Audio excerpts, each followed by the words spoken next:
Here's a guy who really feels he's been rejected and repudiated, and I'm astonished that he's letting it show like this. As a departing president, I've seen very few who've gone out with the kind of bitterness he has, and the kind of sort of let's wreck the place before we get out, and let's leave all these landmines in here. So, and I think it testifies to the fact that, as we heard when Michelle Obama said, they had no hope. They must be in real despair in there in the White House, and his behavior betrays it. A portion of last night's Steve Malzberg show here on Newsmax TV, where conservative commentator and a former staffer for both Presidents Nixon and Reagan, Pat Buchanan, said right there that President Obama was acting with bitterness yesterday when it came to his visit on Capitol Hill to discuss Obamacare. So, will the bitterness continue not only from Obama, but from the Democrat Party as well, as we count down the final days of the Obama administration? Here to talk about it from deep in the heart of Texas via Skype, the host of NRA TV and the Grant Stinchfield Report on the legendary KLIF Dallas. It's the defender of liberty, Grant Stinchfield. So Grant, we heard Pat last night on the Steve Malzberg show. Pollster Frank Luntz was a bit more blunt. He said it's his belief that Mr. Obama is engaged in an FU tour, saying FU to America in his final days in office. Your take on all of this?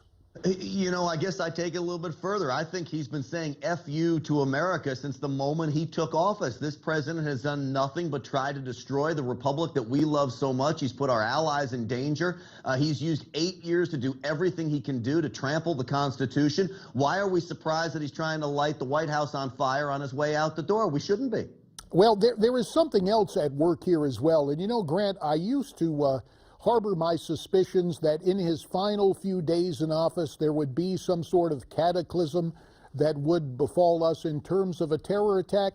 Now while certainly that is within the realm of possibility, I almost think that, 2 weeks ago when he got rid of the registry of those coming in from the Middle East, specifically those adherents of Islam, it does seem to me as if he is, and this is a horrible thing to say, but I just got to be honest about it. It seems to me as if he is a catalyst inviting peril for the American people in the early days of the Trump presidency. Is that far-fetched?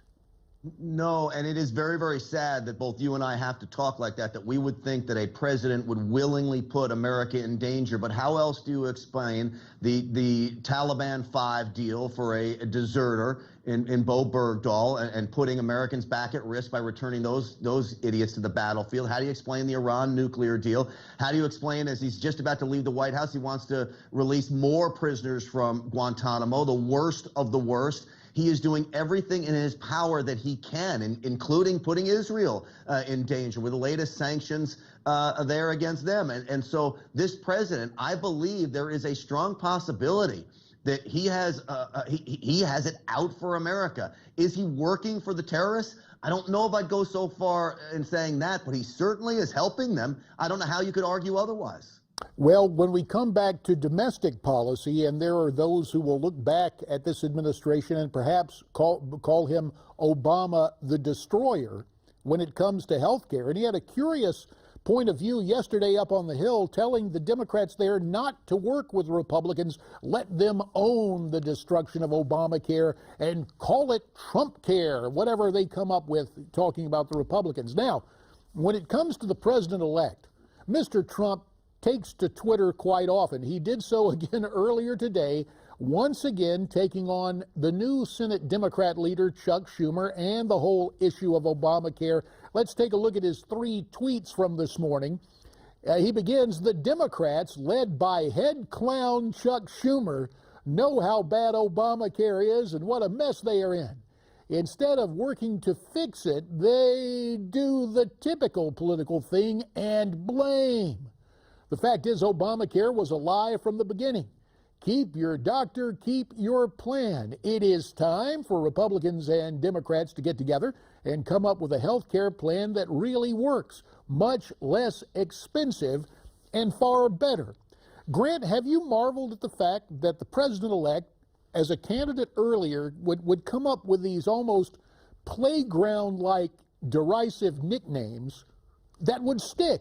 And will this thing about Chuck Schumer being a clown, will that suddenly brand Schumer and help Mr. Trump in his cause? Well, I don't think Donald Trump came up with any new term for Chuck Schumer. He certainly is a clown. I would go further than that.